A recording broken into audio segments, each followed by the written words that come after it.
حضرت مجدد پاک شیخ احمد سرہندی فاروقی جو کہ جناب امام دوم خلیفۃ المسلمین حضرت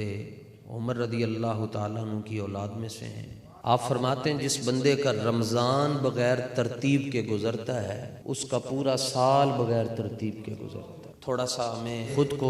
بدلنا پڑے گا، اور وہ اس لیے بدلنا ہوگا کہ دیکھیں لاہور میں میچ اگلی سیٹوں کی جو بکنگ ہے وہ 50,000 روپے تک جاتی ہے ایک ٹکٹ، اور اسٹیڈیم میں 50,000 بندہ کرکٹ دیکھ رہا ہے، اور ابھی تراویح کا آغاز ہوگا پورے پاکستان میں تو آپ کو 500 بندہ مسجد میں نظر نہیں آئے گا۔ اپنے دین کے ساتھ کیا کر رہے ہیں؟ اور پھر ایک طبقہ ایسا ہے کہ 8 تراویحیں پڑھنے کے بعد وہ مسجد سے یوں بھاگ رہا ہوتا ہے جس طرح اس کو کوئی باندھ کر لایا تھا۔ ایک سوا سپارہ اگر ہم بحیثیت امتی نہیں سن سکتے تو ہم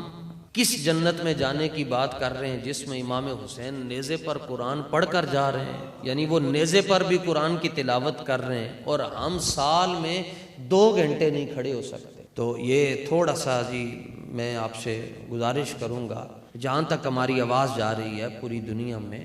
کہ خدا کے لیے اہل سنت اس مسئلے پر غور کریں، اپنی مسجدوں کو آباد کریں۔ یہی گلہ نا دوسرے لوگوں سے کہ بھائی سنی نماز نہیں پڑھ دیتے، پڑھو نا، انہوں دا گلہ مکاؤ۔ اب کوئی یہ کہتا ہے جی میں پیر صاحب کے ساتھ رہتا ہوں تو چھٹی ہے، مفتی صاحب کے ساتھ ہوں تو چھٹی ہے، علامہ صاحب کے ساتھ ہوں تو چھٹی ہے، تو اگر اس طرح چھٹی مل جاتی تو پھر تو میدان جنگ میں بھی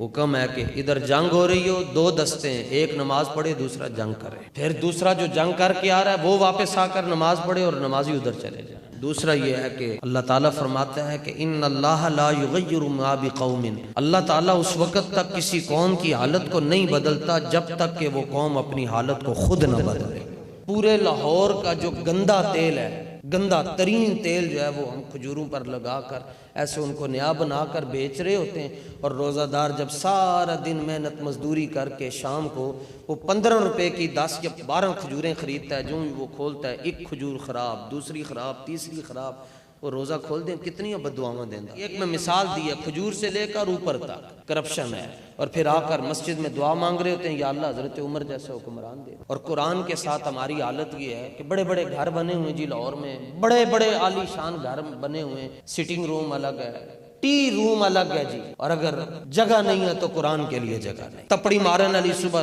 آدھا گھنٹہ لیٹ ہو جائے اسی انہوں گالاں کٹ دے، انہیں پورے گھر تپڑی مارنی، جالے صاف کرنے، روزانہ فلیش ساڈا واش ہوتا ہے، اور 3 مہینے کے بعد قرآن کا غلاف ہمیں چینج کرنا پڑتا ہے کہ وہ مٹی کی وجہ سے اس کا رنگ چینج ہو جائے۔ اور پھر جب میں یہ کہتا ہوں کہ یا اللہ میرا حال دیکھ، آواز آتی ہے پہلے اپنا نامہ اعمال دیکھ۔